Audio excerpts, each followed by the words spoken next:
Hi guys, welcome to Project Sweet, Loud, Untamed Tarts, or as we know it, Project Slut. Slut. Slut.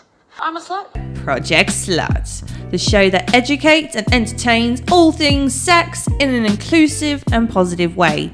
Let's put power back into being a slut and fight back slut shaming with your host, Lavi. Guys, why do you sound so mad at everyone? I'm not mad, I'm just excited. Can you say hello to say people? Can you say hello like you mean it? Hi everyone. Been a long week, okay? As you can tell, Montana is back. Crazy Mon. Crazy Mon. We're going to talk about kink today. Ooh, exciting. Can you give me some more enthusiasm, please? I'm so excited to talk about kink today, and this was your episode. This was you, and there's just no enthusiasm right now. I'm just trying not to say the wrong things because we are talking about kink today. Are you excited? I actually am. Yeah, I'm excited for people to like see this other side of me that's quite personal. I don't share that often. So TMI ready. TMI ready. What did you think of the first part of the kink series with Mistress Mercy? I loved it. I thought it was really exciting and I could not stop listening to it. It was amazing. That's good. I'm really excited to now start hearing about your kink journey. I know. It's very personal, very open book. So I'm excited for all of our listeners to see a different kind of more personal side of me. So things I'm into. Let's just start. How did you get into kink? Like, what was the situation around the first time you were introduced to kink? What was it? So it was probably a few years ago. So one of my friends, you know, was quite in the kink scene and things like that, and he kind of introduced me to, you know, the whole kind of submissive side of kink. And at that time I was like super new and didn't really know what it was. And yeah, it turns out I loved it, and here we are talking about it. What were the first kink things that you were introduced to that you found enjoyable?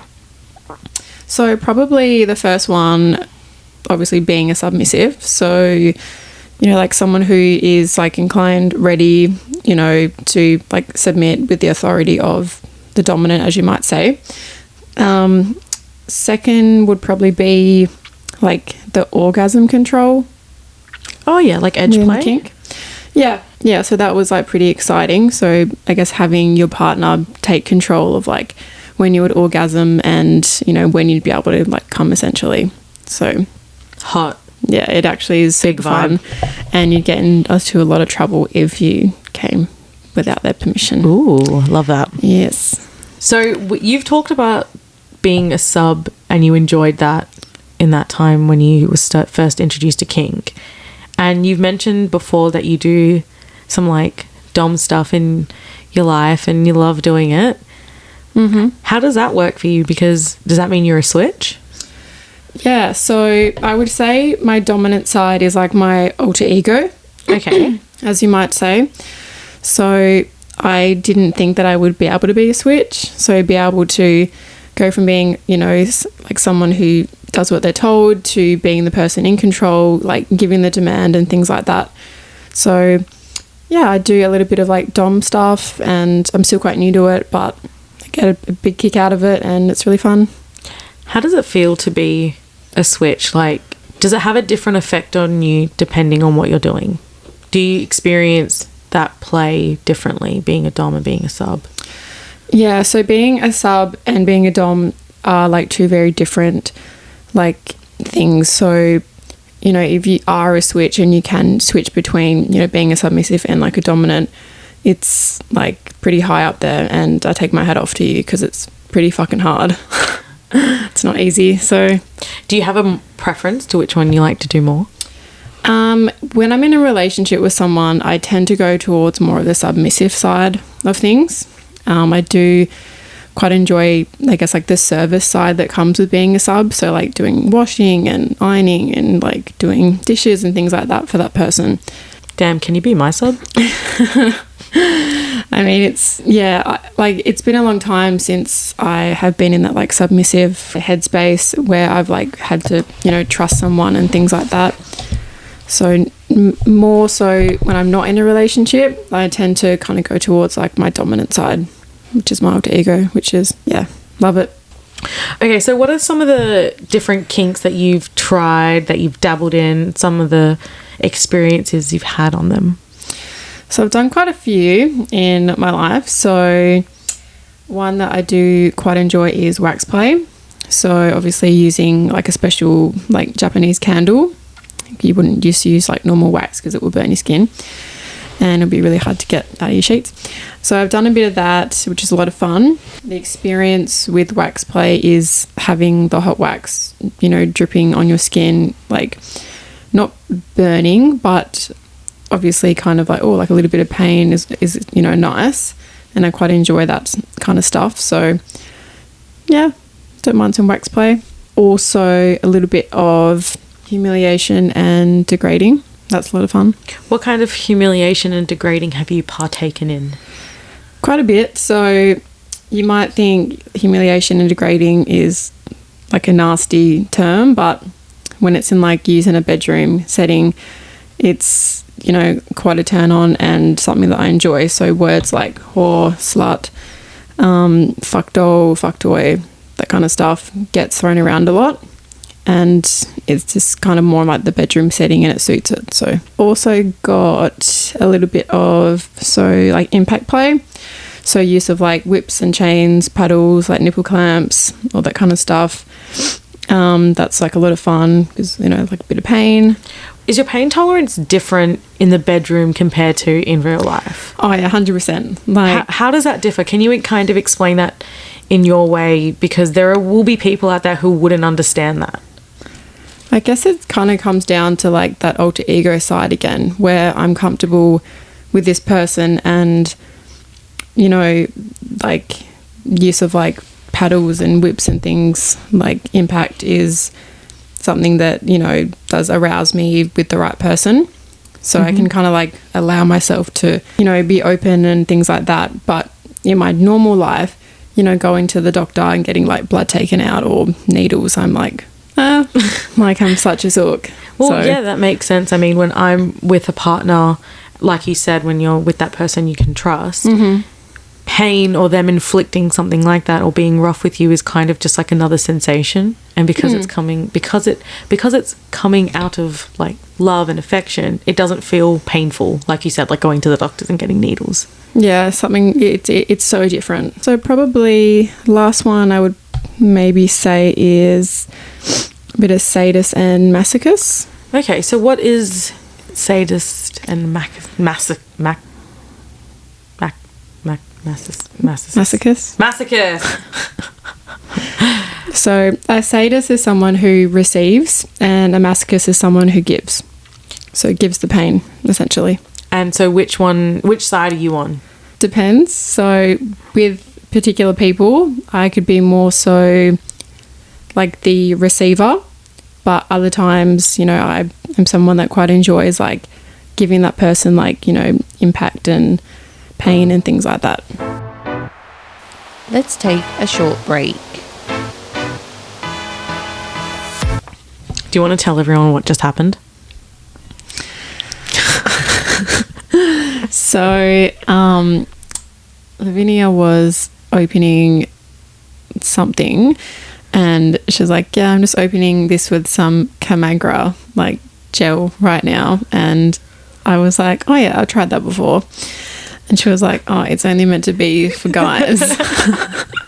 And I was like, well, fuck me. Like, I was told by a friend that it would work for me and it didn't, and it was burning as shit. So did this Camagra give you a good boner? No. I actually felt like I had crabs. It was stinging and it was hot. This is the Montana moment. So, yeah, Camagra is not female approved. So don't do what I did.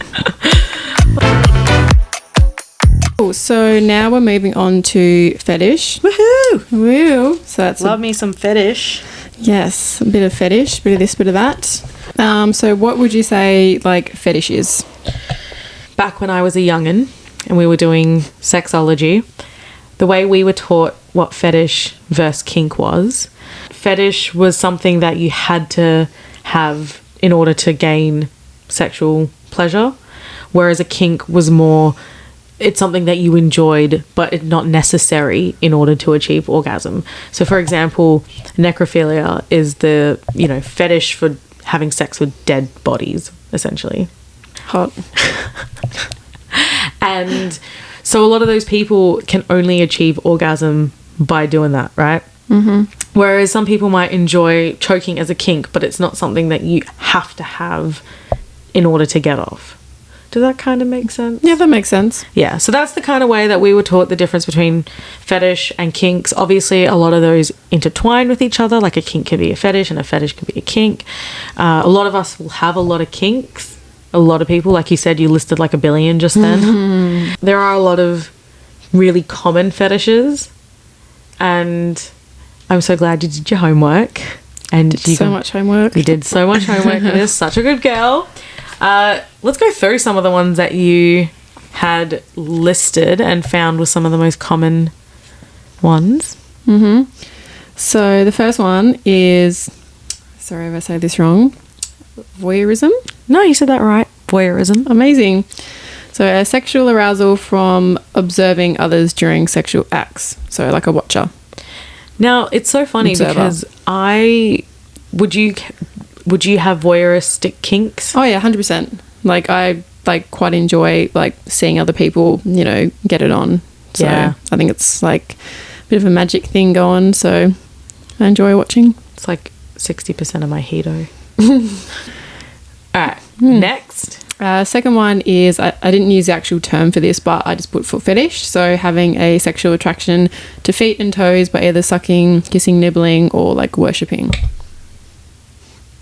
I mean, do we need to talk about that one? Or no, we can move on. Go on to the next one? Okay. Go on to the next one. Anastomophilia? Anastomophilia.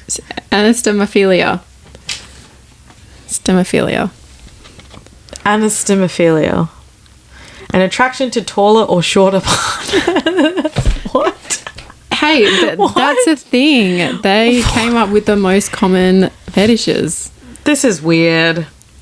I can kind of see though how someone could be attracted to someone either like taller or like shorter than them. I get the attraction, but is that just not what your type is? Is that not what that is? I don't know, but I don't know. Something not for me. I grade this homework pretty badly? Don't grade it badly. I worked very hard on it. All right, so I'll go to your next one is golden showers. So pee showers. When someone gets sexually aroused by another person peeing on them. We talked a lot about that with Mistress Mercy. And it was quite common, she said. It is quite common, and I think a lot of people still have this like kind of confusion, like, oh, peeing on someone, like, yuck, that's disgusting. Well, it's not. Have you engaged in a golden shower, Montana? Yeah, I've done a few. Oh yeah, done a few? Mm-hmm. As in you've been peed on, or have you been the peer? I've been the peer. Like I would not let someone come near me and pee on me. Why? You just said... Because I'm not... It's just not my thing. Like, I just don't... I wouldn't want that to happen to me. Fair. Yeah. Fair call. Not my thing. All right. Go to the next one. Somnophilia. Good. Which is a desire to have a sexual encounter with someone while they're asleep. Oh. See, I like that. I like that too. I've actually spoken to like a previous partner about like doing like a scene like that where I'm like half asleep or like asleep and he just comes and rails me. Like to me that is like a fat vibe and I'm so down for that. Other one is objectophilia, where individuals describe experiencing emotional and romantic feelings towards inanimate objects or structures. Examples could be a car, bridge or statue. Have you seen Lunatics? No, I have not. Yeah, so this guy has objectophilia and he has it for a cash register. Jesus. Well, it's a thing. Like, I mean, people have sexual arousal to inanimate objects. I actually did read somewhere on Facebook there was this guy who like fell in love with this it was like in America, of course it was in America, and he had like this romantic like attraction to like a roller coaster, and I think he wanted to marry it. And I think I've seen that one too. yeah, I think it was like all over like the internet. I'm pretty sure it was like a roller coaster, I think, but I thought that was pretty funny. And the last one you've got on here is misophilia, a pathological attraction to dirt or filth, often with a desire to be unclean or in contact with dirty objects. That's just nasty. I have seen a few videos online. What videos have you watched online, Montana? Well, I didn't go in and search it or anything, but when I was on Pornhub this one time, having a bit of a look at some things, I remember like seeing something, because you know when like on Pornhub, like they kind of start playing the video, then they stop playing the video. Yeah, when you're browsing. Yeah. And I just saw like this girl just have like dirt, and she was just like putting it all over her naked body, and then I think like that kind of phrase came up, and I was like, what the fuck is that? And I was like, okay, whatever you're into, hun. That just... Like, I'm not judging. I just don't understand some certain kinks. I can see the appeal. Like, you know, I mean, I'm not into golden showers, but I can see the appeal why some people would be into that. Rubbing dirt on myself and then some guy jerking himself off. Don't really understand that. Yeah, it's a little bit of a brain puzzle, that one. So, what kinks have you done? So, I've been with quite vanilla partners, I'd like to say. But a bit of what I have enjoyed has been a bit of dom sub. I feel like I'm quite submissive. Although I really, really want to be dommy. I love when I look at you and you're being like, oh, bad bitch, and like you're taking control of the scene. And I really want to be like that. But because I'm like 5'3", they just think I'm cute and adorable, and it just is such a mood killer when they're like, when you're trying to be like, hold them down and be like, no, I'm fucking you now, and then they're like, oh, look at you, you're so cute. It just ruins the mood. Yeah, I can see that. I am quite bratty though, and I have been bratty to you before. Oh my god, yes, she is the brat of all brats. Yeah, I don't like being told what to do. Do you want to tell people what a brat is? Yes, so a brat is essentially someone who doesn't listen to like what they're told, does not take direction, and just does what the fuck they want. And their dominant gets really pissed off because they're not listening. I mean, so New Year's Eve we went to a party, and she wanted me to collar her, so I did. And the whole night she was trying to get away. Do you want to tell people what collaring is? So collaring is essentially putting obviously a collar around someone to let that person know that you are the boss, and like you are in control. We were just doing it for a bit of fun. It was a bit of fun, but I mean, I took it a bit more seriously because if I'm collaring someone, like they need to do what the fuck they're told. And you did not do that. You wanted to run around, and I remember like I grabbed the leash so tight that there was hardly any like room for you to move, and you were like, these people were like hurting her, and I was like, no, she's fucking fine. When you say just being a brat. When you say it like that, I was running around and I'm just on my leash, like you were, and then you just took it from me one time, and I was like, "What are you doing?" And you're like, "I'm walking myself now." You literally said that to me, and I was like, "Fucking do what you want. Do what you want." I mean, I don't know if I'd like to be collared in a bedroom sense, but being collared by you at a party was pretty fun. That's definitely something I'm looking forward to doing again, if you will have me, of course. Yeah, we'll have to play that one by ear.